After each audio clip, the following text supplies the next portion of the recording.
Hey, welcome into another episode, another live show here on Beyond the Tape. TJ Wengert here with you, the lead draft and college football analyst for 32 Beat Writers. And today serves as the second half continuation of our combine preview, combine primer, however you want to phrase it. Today we're focusing on the defensive side of the ball. So that's interior D linemen, edge rushers, linebackers, safeties, and corners. So if you missed yesterday's video, yesterday's live stream, definitely go back, check that out. That's covering quarterbacks, running backs, receivers, and offensive line, tight ends as well.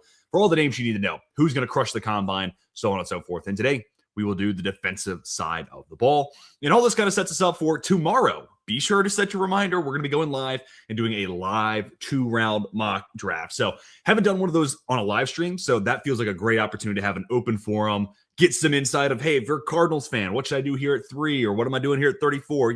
So it's a great opportunity to have you guys be a part of the chat. But in the meantime, let's go ahead and let some people trickle on in. And I also wanted to talk about one thing I can't believe I didn't mention off the top of yesterday's show, but I definitely didn't want to let it go past today since I was reminded of it.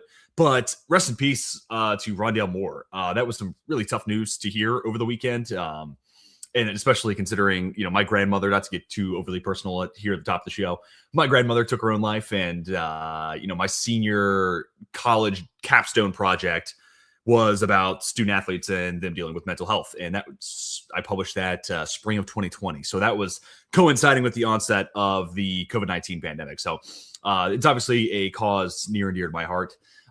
So it was really saddening to see the news of Rondale Moore, also only just 25 years old. So if anybody or yourself is dealing with any mental health issues, any demons on the inside, just need someone to talk to, find that person. And maybe it's someone you don't know, and you just got to hit up the suicide hotline. That's 988, real easy to remember. Or it's reaching out to a friend, a family member, or really you don't even know who might have your back until you reach out to them. So maybe it's not someone that immediately comes to mind as a close family member or a close friend or whatever the case may be, but just don't hesitate to reach out. So really was saddened to hear the news about Rondale Moore, especially at such a young age, and such a good college prospect, especially that freshman year at Purdue. So since I forgot to mention it yesterday's show, I definitely want to make sure I made mention of it today. But man, with all that said and all that out of the way, go ahead and let people kind of trickle on in. We are live to break down all the defensive prospects you need to know ahead of the NFL scouting combine. And yesterday we also had a really nice back and forth with people coming in and dropping in some comments, including Jamie here. Can't stay, but that's totally fine. But if you have any prospects that in the interior defensive line or the linebackers group that I didn't mention in the graphic, definitely make sure that you shout them out during the show. And of course, follow what Jamie's saying here. Hit the like button, comment on YouTube. And then if you're watching on replay too, go to the comments and just swipe over and you should see a hype feature. That's like the next big thing for the YouTube algorithm. So that would help me out. That would help out the 32 Beat Writer YouTube channel a ton. But also, if you're watching on X and maybe saw the link, go ahead and check out our YouTube page. Maybe you didn't know we had a YouTube channel. Subscribe, like, do all that fun stuff. Hit the bell notification, all the jazz they tell you to do. But let's go ahead and waste no time. I actually have a lot of content I'm planning on making today for the next couple of days here on the channel. So today may be a little bit shorter than yesterday's show, but if you send in a super chat, I'm definitely going to make sure we have a good conversation about whatever you do. Super chat in. So if you want to hear your thought, comment, question, concern highlighted specifically, definitely do that. But after this, I haven't looked at it yet, but I'm going to be doing a reaction to Mel Kiper's latest mock draft that dropped this morning. And then I'm going to be tacking on a second round continuation to that. So I always like doing those videos. And then I'm also going to be starting our Fix Our Franchise series. So finally found a website that I feel like has the capabilities of doing a full offseason. And I tinkered with it a little bit yesterday just to make sure that it had everything I wanted. And I'm pretty excited about that. So we're going to be starting Fix the Franchise. You'll see some of those kind of trickulating out onto our Twitter and our X. Our Twitter and our X, that's the same thing. Our X and our YouTube accounts. Starting really tomorrow, probably. So going to do it in alphabetical order, but free agency, franchise tag decisions, cut casualties, and a mock draft simulator all in one actual website. So it's a really cool thing. So I'm excited to get that started. I'm going to record some of those today and then pick them up tomorrow. Shout out to Jake Burns for being here. Appreciate him always joining in every time he gets the chance and support the channel when he does. But let's go ahead and jump right into the meat and the potatoes of today's video as I sit behind our lovely graphic and then struggle to hit the right button. Cool. Here we go. Interior defensive line. Who should stand out? Caden McDonald. This one's a really simple one just because if you've watched his tape, you look at him and you're like, man, there's not really a way that 326 should move that way. specifically laterally. And that's where it gets really exciting. Sometimes you'll see these D tackles who are big bodied and they can be explosive vertically, right? Like getting out of their stance, popping out. But then it's really something special when you see how they read and react, utilize their horizontal movement skills. And especially with Cade McDonald, this guy who's going to probably be, a two-gapping nose tackle the next level. He's there to read, react against the run. And he holds the point because he's got plenty of power and he's got some good grip strength.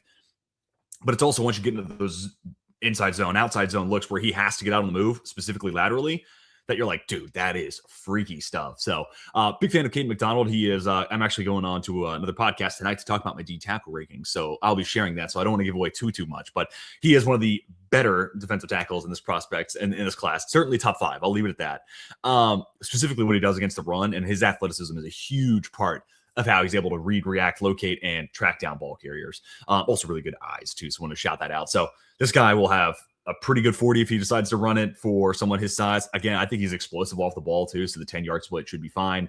The 20-yard shuttle will look really solid as well. And just once you see these guys moving in the on-field drills, he's going to be the guy that, Jeremiah and Eisen or Rich Eisen, they're sitting there saying, God, he moves really well. He's so smooth and graceful giant at 326. You're going to hear all of that if you're watching the combine this weekend. So Cade McDonald, this is kind of an event made for an athletic specimen like himself.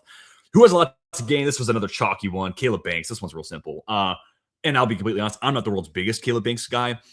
Definitely improved my opinion on him with good day 2 and 3 at the Senior Bowl. Day 1 kind of highlighted all my concerns with him, where the pad level's just more often than not great.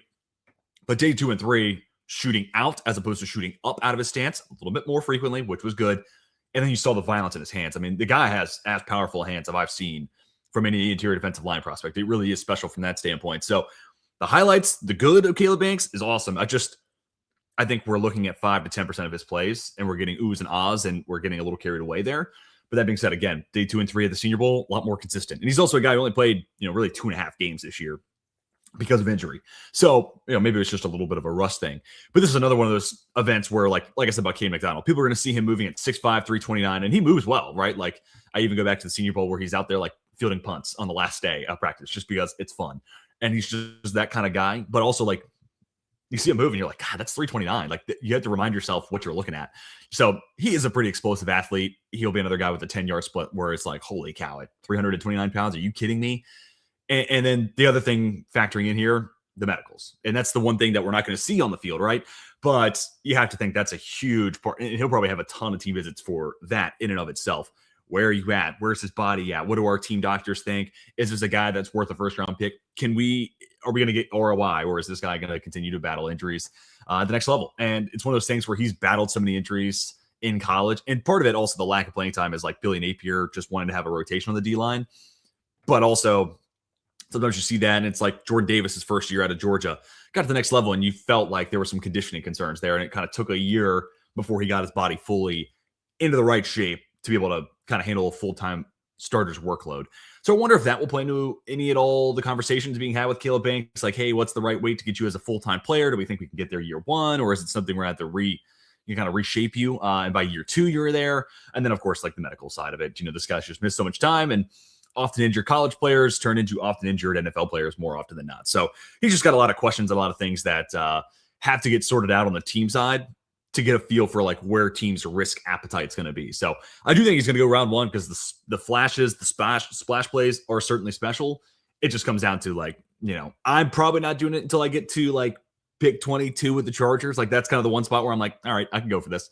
But I wouldn't be shocked if a team like Baltimore at 14 did it, maybe even Kansas City at 9. Like that, I really don't rule that out. It's not super likely, but it's not out of the realm of possibility, depending on what other defensive players go in the top 10. And then keep your eyes on Christian Miller. I mean, he's a really good athlete. Like Christian Miller in what has developed into a very good defensive tackle class kind of gets lost in the mix, but he is one of the better defensive tackles in this class. Another guy that at 320 plus pounds moves really well laterally. And then he's a guy where like the arm length is going to come in, the hand size are going to come in, and you're going to be like, oh my God, he's a tank. He's built in a lab to be an NFL player.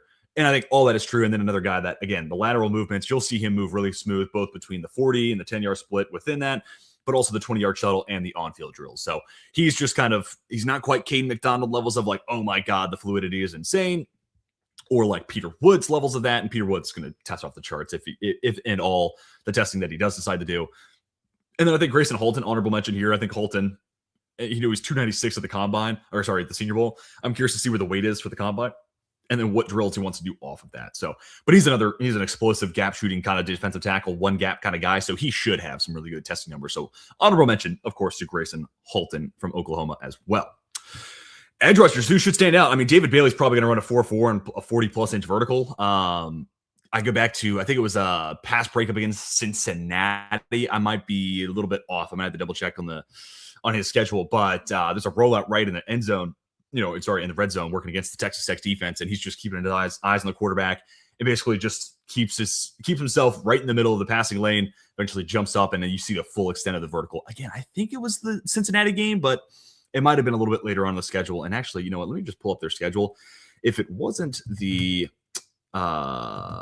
Cincinnati game that I'm thinking of, it was, I believe, the first college football playoff game that they played, and that was against Oregon. Yeah, maybe it was Oregon, or it could have been BYU in the conference championship. You know what? I think it was BYU. So it was either that Cincinnati game or the BYU game in the conference championship, where you see that rollout right, that pass deflection. I was like, yeah, this guy's going to jump 40 inches, 100%. That pretty much locked it in right there. And he's also super explosive. You see David Bailey's first step, hey, the jumps are going to work for this guy. This guy's going to be super explosive at the combine. So all that is true. I don't think we'll see like a 3-cone from him. So that's also why, like RAS-wise, I think he's going to have a pretty good score sheet once we get it from Math Bomb. And that's because he's not going to run a 3-cone. He's not the most, hip flexible, ankle flexion, that's not really his game. It's more so that explosive first step, using long arms to his advantage, and then inside counters off of it. So what he will do, he will light it up. And then that one area where maybe he's not so great there, I'm sure he'll sit out.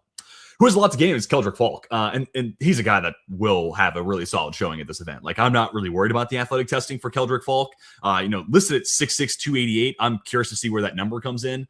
I think back to like Nick Scorton a year ago where, at Purdue, he's probably a little bit closer to 270, but listed at 280. Gets to Texas A&M and he looks bigger, listed at 280, 285. You kind of believe it.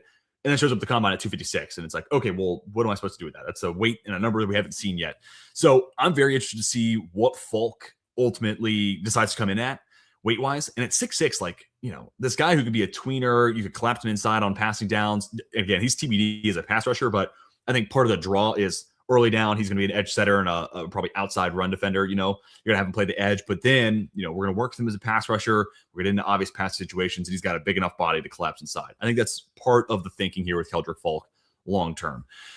So with that said, like, do you need to be 288 to do that? I mean, it's nice, but I think you can get away with 275 and still be able to be a piece that collapses inside. I think of Lucas Van Ness for the Green Bay Packers, guy coming off his best year in the league so far / year in Green Bay. So I am curious what that ultimate weight comes in with Keldrick Falk, but if 288 is what he played at this last year at Auburn, he's still a pretty good first step and overall pretty solid, movement skills in and of themselves. I don't think he's the world's most flexible guy, but like when he hits the Euro step against a tackle, trying to fake the outside and then come back to the inside, you see someone that's like, whoa, that's really fluid. And he's only 20 years old too. That's the other component of this, where this is an event where you see these testing numbers and he's going to test off the charts. I don't think it'll be like Trayvon Walker level of insane, and it'll be interesting to compare him to Mykel Williams, like where those two guys are, considering you could kind of put them in the same bucket, like athletic pass rush projects who are great against the run. It'll be just kind of interesting to compare him to Mykel Williams, who went 11th overall last year. So you got a lot to gain, but also as a young guy, I think this is an opportunity for him to kind of work that card, right? For some teams, that doesn't really matter. For some other teams, that's a huge reason for why they make selections. Like age is definitely a big part of the equation. So it'd be interesting to see how he kind of works the room in that angle. And then keep your eyes on Dennis Sutton. I mean, this guy's a really good athlete, like simply put. And at the Senior Bowl, he was someone that like kind of reminded me of that. And it's like, oh man, in a really good edge class, you kind of forget about 6'5", 266, and with freakishly long arms too. So I'm really excited to see what that official wingspan / arm length measurement comes in at, because I thought he used his arms and his power off of it to a really nice degree at the Senior Bowl. Still kind of a day 3 guy, but he becomes a really interesting DPR type.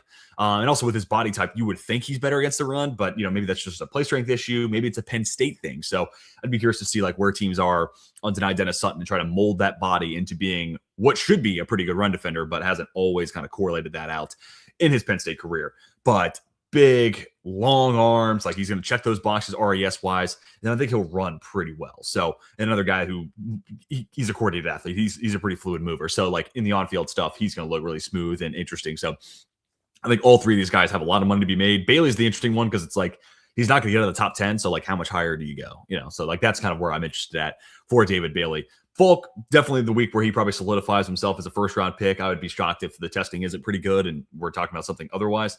And then deny Dennis Sutton. Maybe this is the week where he gets himself back into the mix as like a late third-round pick, gets himself back in the top 100. Wouldn't shock me. Let's get to the linebackers, and I didn't update the picture there, so I apologize that. I'll try to do that here real quick on the fly. But Sonny Styles is definitely a guy that you want to keep your eye on. I mean, Sonny Styles, if you've watched any Ohio State tape, he looks like a safety who's just absolutely flying around the field. Sideline to sideline speed, great closing speed, both when he's coming off the edge. We get to see a little bit of that kind of in that Miami playoff game for Ohio State, but really against ball carriers when teams are trying to run the ball up the middle, like Sonny Styles is there to make a play. So read and react, closing speed. I think this is a guy that should run the 3-cone because to me, Sonny Styles can stop and start on a dime. And also a guy that I think the wingspan's going to look pretty good, and he's got prototypical size as is, 6'3", 240, and he's such a good mover that on top of that, you throw a really good 3-cone score in there, and I think he's going to be a guy that steals the show there without a doubt.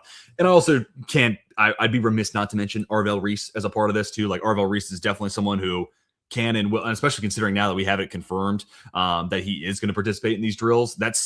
I said this yesterday, so apologies for those who are hearing this for a second time. It's just hard to anticipate who will and who won't. And sometimes you hear guys who all week they're beating the drum, they're going to do everything, and then you get there, and then all of a sudden they're kind of like, I'm good.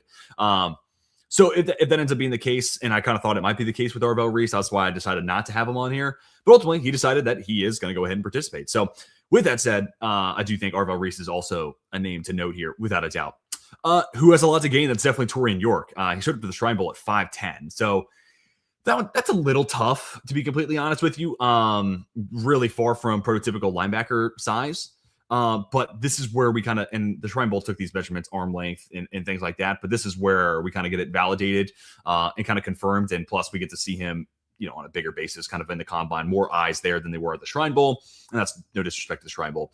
But that being said, I like a lot of how Torian York plays on the field. So it's one part like conversation he has with teams, like how comfortable are they taking a 5'10" linebacker? That's kind of unheard of. But with that being said, is there an exception to the rule once you see this guy and how he moves on the field? Because like the on-field, how he plays, he's a really good athlete and he's a really smooth mover. He's a fearless kind of bulldog against the run, and also a really intriguing QB spy option. So there's a lot of the on-field tape that is intriguing for Torian York. There's a lot that he brings to the table that is awesome. But that being said, 5'10". We always got to come back to like 5'10". It's you don't want to be the guy banking on finding an outlier. And that's kind of where you find yourself if you're looking at drafting Torian York anywhere really before like pick 80. 80 is kind of the one spot where I'm like, I could see it. And there we go. There's no longer Connor Lew on the screen. So the magic of multitasking. But it just comes down to like who has the risk appetite for an outlier. And normally I'm not going out of my way to draft outliers. Torian York, though, once you get to outside the pick 100, like fourth round, I'm cool with it. It's just going to come down to, can this be a week where the numbers are so interesting and so appealing to a team that he could be an outlier? And Kyle Lewis is another one where you could kind of put him in this bucket where like 6'1", really like 6 foot. I think the actually official at the Senior Bowl was 5'11" and 3/4, but still right around 6 foot, maybe sub 6 foot and 220.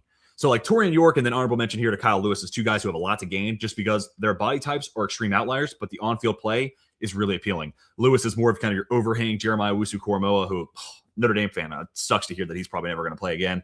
That's a major bummer. But could he be that overhang slot / hybrid, linebacker fit? And then there's Torian York, who's kind of your old school Mike linebacker. He just does it at a much smaller size. And what I will say, another guy who's a little smaller last year, who I still liked, was Chris Paul. But York to me is a little bit more filled out, a little bit more pitbull, a little bit more fire hydrant, really. So York to me is kind of like the upgraded version of Ivan Pace coming out of Cincinnati, where Pace is just like the Tasmanian devil or like the anger emotion from Inside Out. He's just kind of running around with his hair on fire all the time. And I think York's a little bit more of a composed player in that regard, a little bit more controlled on how he moves and how he fills gaps in the run game, while still being an interesting blitzing type. I think Pace probably has the edge up there, but I think overall York brings more prototypical linebacker tape to the field than Ivan Pace, and that's part of why Ivan Pace was undrafted. And then the coverage aspect is kind of TBD because like 5'10", like not often you see that. over the middle of the field, but he does move really well. And I think the sideline to sideline speed and like lateral movement in and of itself is intriguing, at least to give it a shot. And then keep your eye on Anthony Hill. Like Anthony Hill Jr., like I'm maybe lower on him than most people, but that's mostly just because I think the coverage is still a work in progress.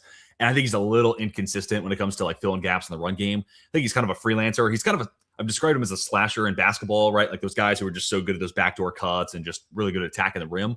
That to me is kind of Anthony Hill Jr., where like this guy slashing downhill is awesome.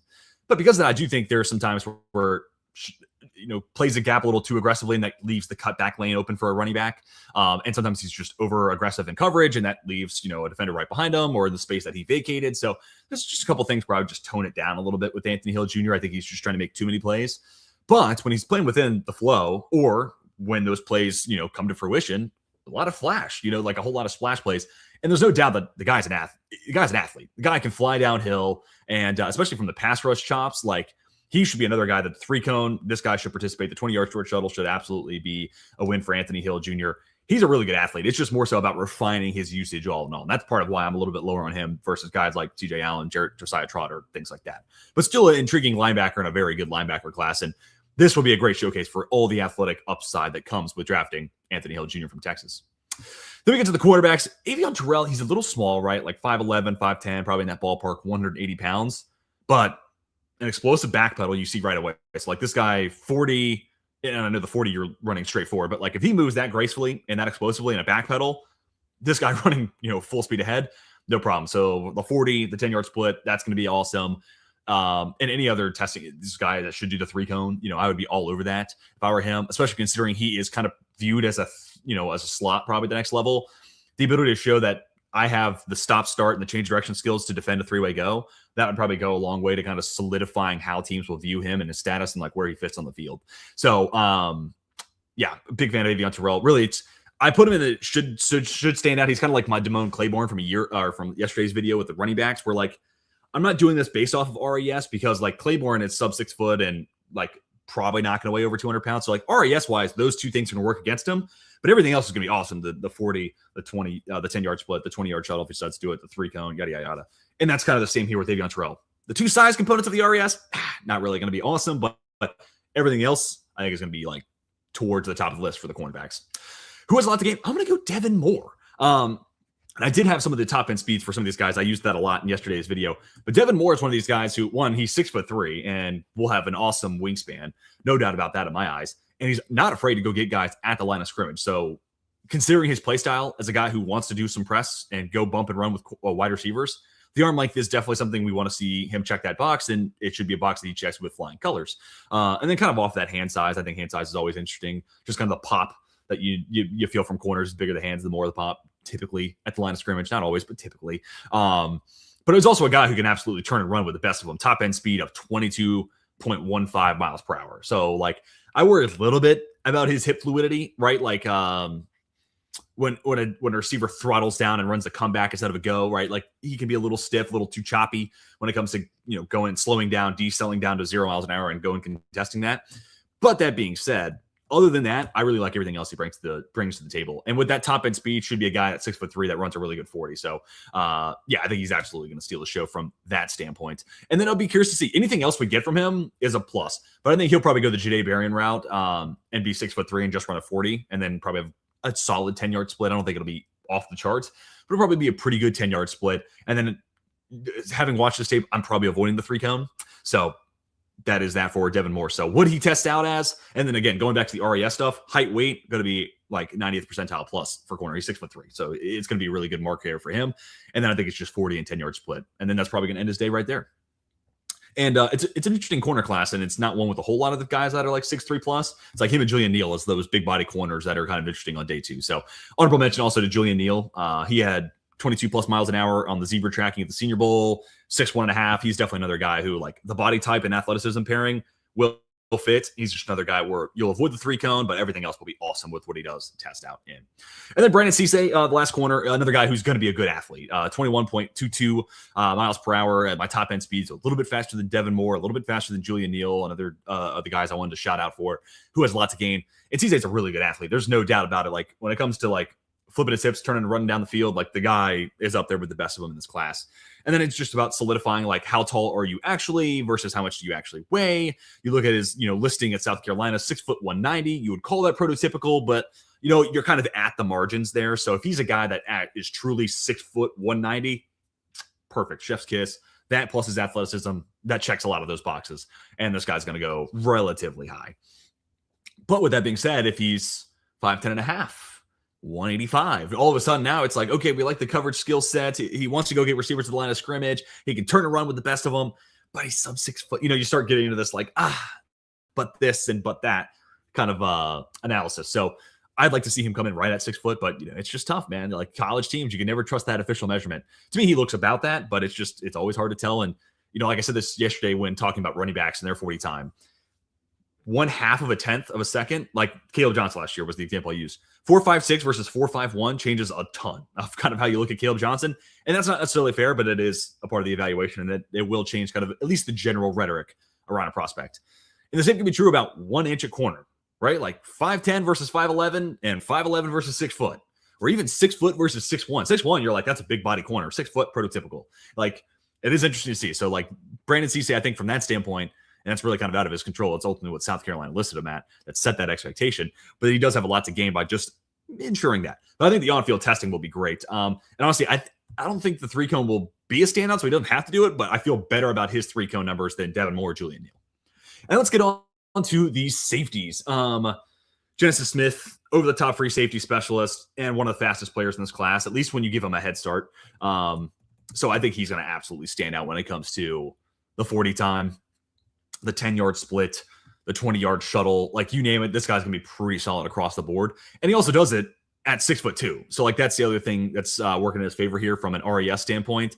The guy is 6'2", 204, at least listed at that at Arizona. Sign me up for that. That's fantastic. So if he is truly 6'2" and he'll run with the speed that I think he will run at, yeah, absolute combine winner, no doubt about it. And also just a guy that I think has a decent amount of proof because he's been a little bit of a later combine riser. I think this is like the moment that if the athletic testing checks out to where I think it's going to be, Genesis Smith goes from like this buzzy name to like the name a bunch of normies. And that's not fair. But the name that a bunch of normies would start clinging on to is like, that's my safety in the 3rd round. We need a playmaker. We need a guy who's going to make plays over the top. We need a ball. We need our Xavier Watts, that type of guy. So I'm interested to see. And I think this is basically the week where we take his stock and we just send it to the moon. But then that then takes us to who has a lot to gain. And Bud Clark's not a guy I would expect to light up the combine per se. But the Senior Bowl was a really good showcase for what he is. And really, TCU's moved him around. He's played some free safety. He's played some box safety. He's played some nickel. He played a lot of nickel this last year at TCU. By the way, Genesis Smith, 21.42 top end speed. So, yeah, a guy that absolutely can and should fly. That's faster than either of the corners we talked about. Granted, doing a free safety, you have more time to cover that field and get a head start. But, yeah, he should run really, really well. Anyways, back to Bud Clark. And, again, not a guy I expect to test, like, off the charts well. But he's got a pretty solid frame, 6'2", 190 pounds. So the height, the weight should check out pretty close. Long arms. That was the one thing that I don't think I realized that at TCU, at least watching his film at TCU. But at the Senior Bowl, I was like, dude, this guy's got his hands at every receiver pocket. If the ball's coming his way, he's getting his hands in that pocket. So I'm really curious to see what the official arm length measurements are. And sometimes you see some discrepancies between senior and combine. And ultimately, it's the combine measurements that follow these guys throughout the rest of the league. So I've updated the heights and weights for these guys, but I've been reluctant to do the hand size and the arm length because of how much discrepancy there was last year between the combine and the Senior Bowl. So I'm not even really going to comment on that side. But to me, he feels like a guy with super long arms and it's just always getting into receivers' receiving pockets. Say that 10 times fast and make that make sense. So, but yeah, I think Bud Clark with just adequate speed will check every other box. And top end speed I have is 20.75 miles per hour. That's pretty good.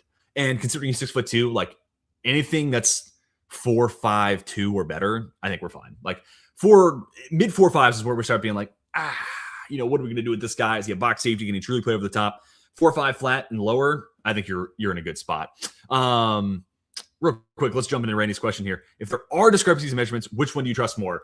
What I've heard, and this is just piggybacking off of guys like Dane Brugler. Brugler says they take the best measurement. So if that came from the Senior Bowl, that's what they're taking. If it comes from their pro day, that's what they're taking. To me, I don't really love that. I'll go with the combine. because that's typically the height weight that follows guys around the league, right? Like when you see cornerback in their 10th year in the league, it's still the height weight they had from the combine, even though like, are you sure they haven't tacked on any weight? Like, I don't know. Or like offensive linemen, right? Like Trent Brown's still got the same height weight that he had from the combine, even though it's like, I don't know. Buddy's probably pushing 4 bills at this point. But it is what it is. So I kind of lean on the combine. And what I will say is like also team measurements. And you're starting to hear this a little bit about like, Cassius Howell and Ruben Bain. Maybe there was someone who, and this was kind of like Mike Renner, my boy, and we're going to have him back on the pod here soon enough, but him kind of basically putting out there may have been a staffer who took Cassius Howell's measurements, and maybe it was the first time they've ever done it, and maybe there was a mistake there. So this whole rhetoric around the short arm Cassius Howell maybe is poof and gone. So that's my other concern is like, I don't know who's doing it at the Senior Bowl. I don't know if it's like Senior Bowl staff or if it's because everybody at the Senior Bowl gets a bump, and that's fine. I'm totally for. That's part of the advantage of having a Senior Bowl. But with that, maybe you're getting some people there at the Senior Bowl who haven't done this before or a little bit more spotty with it. So to me, like combine, that has to be that's the best people doing it. That's the event for it. So I tend to lean on those measurements more. And then you get to pro days, and maybe it's not like a rookie doing it, but it's it's a little team bias, right? Like the Will Campbell thing last year is an easy one to fall on. Like, all of a sudden we got to LSU's pro day, and he's got 33-inch arms. I wonder how that happened, So I tend to go off the combine, and I kind of leave everything else by the wayside. And then also jumping in on Randy's comment here. Yeah, Thieneman is another guy to mention here.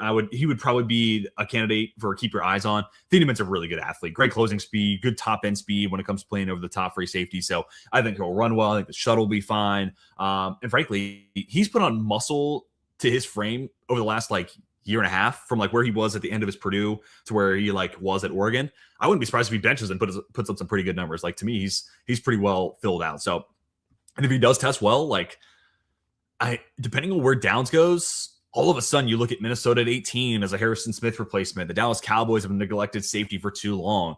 Could the Pittsburgh Steelers just see him as best player available at 21? The Chargers at 22. Could they use for a running mate next to Elijah Molden now that Derwin's playing more in the nickel? The Bears getting up there in age with with Kevin Byard and Jaquan Brisker's an impending free agent. So 100%. If Thieneman has a good showcase at Indy, and the New England Patriots at 31 are an interesting spot there. And I'd be curious to hear your thoughts on that, Randy. I definitely think there's a spot where, like, if Thieneman tests well, like, this could be the solidifying moment in his draft status where it's like, this guy doesn't get out of the top 32. So I'm with you 100%. So it was between basically Dylan Thieneman and mocked him to the Bears. I think and dude, look, since they kept Al Harris to be that DB's coach, this like turnover machine, wherever Al Harris is coaching, like the turnovers follow him plus Dylan Thieneman. Sign me up. And again, I also go back to another NFC North team, the Minnesota Vikings, right? You have one white safety who's about to age out and retire, and I give you Dylan Thieneman. And I know it's a little AC and it's a little, racial stereotyping there, but nevertheless, it is a position of need, and frankly, I think it's a good enough player to go 18. Let me double check my board real quick. And I haven't updated my board in a few weeks, so this probably is due for a little bit of an update, but right now I have Thieneman at 27. And as looking at this right now, I could probably move him up a couple more spots. So 25, I could totally see that, So 18 through the end of the first round, I think is a good spot for Thieneman. So I think Thieneman will test really well, but then Zakee Wheatley's ultimately the guy I went with. And to me, Wheatley's got a little bit more to gain, even though we're saying like Thieneman, good combine, probably locks him into the first round. Wheatley is this guy that's, I feel like, been kind of lost in the mix. Kind of like what I talked about earlier on with some of these D tackles, where like Christian Miller, Grayson Halton, like these guys are just kind of going under the radar right now. Zakee Wheatley is kind of one of those guys for me where, I don't know. And I also really like Penn State safeties ever since like when did Brisker come out? 2020? Might have been a little before that, but I've just loved these Penn State safeties. They've been on a roll with. And Zakee Wheatley is the next to the bunch, 6'2", 198. And really it's like his closing speed. This guy is an absolute heat-seeking missile to the football. So when you watch that on tape, it's just like, okay, I don't really know what that correlates to, but this guy's an awesome athlete. And so that type of closing speed, it probably correlates most closely to the 40 and the 10-yard split, but the 20-yard shuttle, testing that lateral movement and that agility, like I think he'll test off the chart there. And the fact that he's a 6'2" safety, like that's another, just like Genesis Smith and just like Bud Clark, all three of these guys, listed at 6'2". We'll see how many of these guys actually stay at 6'2". But like that's a really good size for a safety. So and again, back to Bud Clark, his wingspan too, that also comes into play for tackling. So I think Wheatley will be another guy with long arms. That was kind of the big calling card for Kevin Winston Jr. Last year. He got hurt that last season at Penn State, but had like 98th percentile wingspan, and like you watch him tackle, and it's like, yeah, that makes sense. So I don't know if Wheatley's wingspan's quite that, but like this guy can rally and tackle with the best of them. So I think if he's listed at 6'2", I'd say he's probably closer to 6'1.5", maybe 6'1". But I can see a world where the wingspan's 6'3", maybe 6'4", kind of like Kevin Winston, where the wingspan's a little bigger than his height. Could absolutely see that. So Ski Wheatley, great read and react athlete. He's a heat-seeking missile of football. So I think this guy's going to be a really, really good tester. Probably most correlated to the 40 and the 20-yard shuttle. But he's another guy where like stop-start, I can see where the 3-cone's really impressive too for Ski Wheatley. But that does it. That's the defensive combine preview. Flew through this one a little bit faster than we did with the offensive side. Also, one less position group to talk about. But that will do it for today's live stream. Any other comments, concerns? I'll give you guys a little bit for those watching here on the live. And if anybody's watching on the replay, definitely drop some comments down below. Who are some names that you're interested in? Who are some predictions you have for combine winners? I'd love to hear that. And then if there is no questions, I'll go ahead and end the stream there. I appreciate everyone kind of hanging out and spending some time with us here on your Tuesday afternoon. And then I'm going to go ahead and jump into the next couple of videos I'm going to be recording for 32 Beat Writers, reacting to Mel Kiper Jr. in his latest mock draft that dropped this morning. And then I'm also going to be starting our Fix the Franchise series, going team by team with free agency plans, franchise tag options, NFL draft mock sims in there as well. So be on the lookout for all that content and then some. And then also, like I said at the top of the stream, going to go live tomorrow for a live 2-round mock draft. So if you like mock drafts, tomorrow is your day. And if you've been fed up with my mocks, you don't like who I'm mocking your team, well, let your voice be heard tomorrow. That is your opportunity to go ahead and tell me where I'm wrong and what direction you want to send your team in. And hopefully it just generates a lot of really fun conversations. That's why I like doing mock drafts. That's why I'm a team building geek. I just like talking ball with people, and I like exploring the endless possibilities. So live mock draft tomorrow on tomorrow's live stream. So definitely join us for that. Great question here from Adam Vinnick. Sorry if I'm saying that name wrong. But Adam, dude, love that you shouted out Traden Stukes. He is going to be an absolute combine testing. Yeah, like this guy. The question is going to be, and I haven't looked yet. Maybe I can try to pull it up real quick. I'm interested to see, is he with the corners or is he with the safeties? And the only reason I asked that is like Aditamiwa Adibore a couple of years ago was listed with the interior defensive line group, and that's fine. Like, I don't think that was wrong per se. He's listed with the safeties, it looks like. So interesting. I wonder how his percentile, to be honest with you, the percentiles will probably be higher with the safety group than they would be with the corners, just because corners, you tend to have a few more guys who run in the 4.2s versus like safeties, you're probably kind of maxing out somewhere in the mid 4.3s. So I think Traden Stukes is going to run really well. He's 6'2" and he's got long arms. And also, you're talking about a guy with 6 years of college football under his belt and a guy who's played free, strong, and nickel. So I think from a team interview standpoint, right, like if the Vikings don't go Avion Terrell in the first round, like that's a multiple scheme and a very defense that they might be like, dude, we love that you can play everywhere. Anthony Weaver, did he go to Baltimore? No. Coach Denard is now the DC. No, he's in New York. So Anthony Weaver, I think, is in Baltimore. I might be making that up. Or he's in LA. No, he's in LA. No, he's not. That's Chris O'Leary. Anyways, I'm going down this rabbit hole.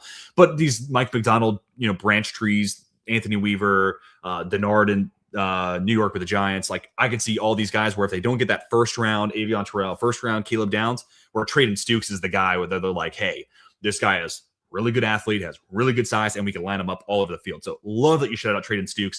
He was a guy that James Foster first put me onto.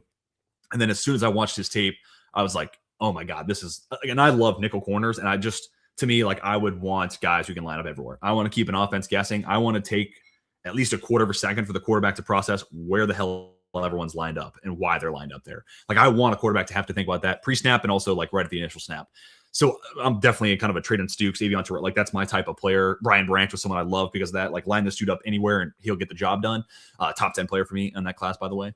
I know Randy, if he's still here, it was the same way. Somehow he fell to 44. That's criminal. So Traden Stukes is probably a third round guy. But man, if it's again, and I say this is like the ultimate form of flattery. I'm a Steelers fan.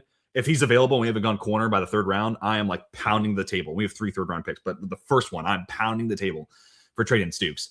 But, like the Jacksonville Jaguars, could they find a place for him? I know they got a couple of nickel corners already on the roster, but like definitely some openings there at safety. So I like Stukes most as a nickel corner / box safety type of player because I think you're taking advantage of his height and his physicality.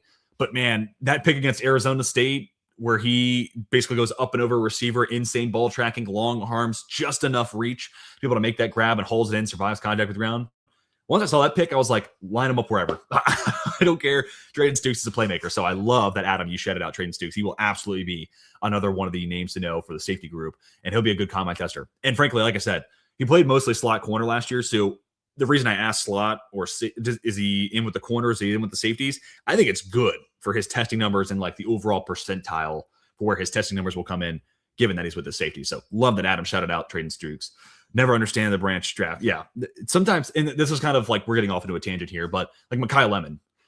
At the end of the day, if you could give me a blank board and just said, "Hey TJ, your roster's the same no matter what. You're picking out of a vacuum. Which receiver are you taking first?" I'm just taking Mekhi Lemon. I get it. He doesn't have the prototypical size like Tate. And I think Tyson, when he's on the field at his tape, when he's healthy, is the best of the group. But the injury history is there. So just like, which one of these guys am I drafting first? It's Mekhi Lemon. And it's shades of the Brian Branch thing where it's like, if I got to the 10th pick and players 1 through 9 on my board are gone, then like I have absolutely no reservation taking Brian Branch. I'm pretty sure he was player 10. He might have been player 9 on my board that year. But it's one of those things where like, dude, I'm letting it fly because he's a good football player and I can line him up anywhere. So, kind of this year's Brian Branch to me is one kind of, you could say it's Traden Stukes, but it's also kind of Mekhi Lemon on the other side of the ball where it's just like, I don't care. I don't even care what Mekhi Lemon's 40 is. Frankly, I've seen the guy play football and I want that football player on my team.